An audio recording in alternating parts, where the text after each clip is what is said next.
giving our kids free access to social media and phones at young ages. They are not ready for it. Their minds cannot cope with the dopamine. They can only have it up to a certain hour, and you take it away. They're children. You can take the phone away. We've got to intervene as parents. But as companies, we now have to deal with the influx of kids that are coming into our companies with addiction. Watch, I see it all the time. Walk through any office. You'll see the older employees have their phones on the sides of their computers as they're working. You'll see the youngest employees have their phones face up in front of their keyboards between their arms as they're working. And this is how they work.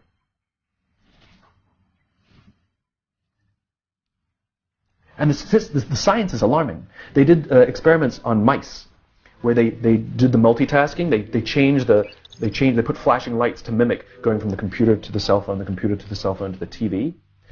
The mice that were exposed to the changing lights, it took them 3 times longer to solve a maze than the mice that weren't, and the damage was permanent. There is a subconscious reaction to these devices when we use them. Okay?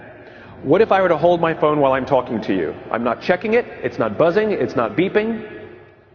I'm nothing. I'm just holding it. Do you feel at this moment that you are the most important thing to me right now? No, you do not.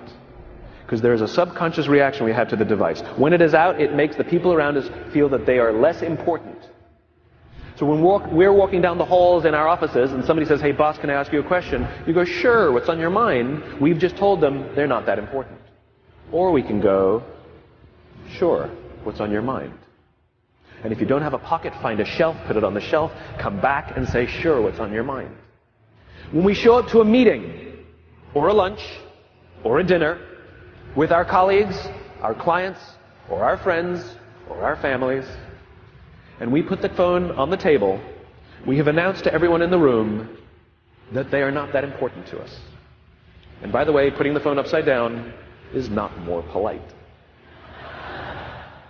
My favorite one is in the meeting or at a lunch with someone that the phone will ring and the caller ID will pop up and they will go, I'm not going to get it.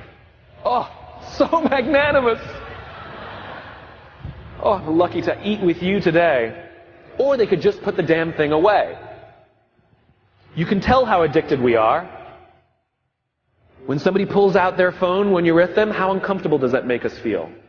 You're walking down the street with someone, they pull their phone out. We feel stupid, so what do? We pull our phones out.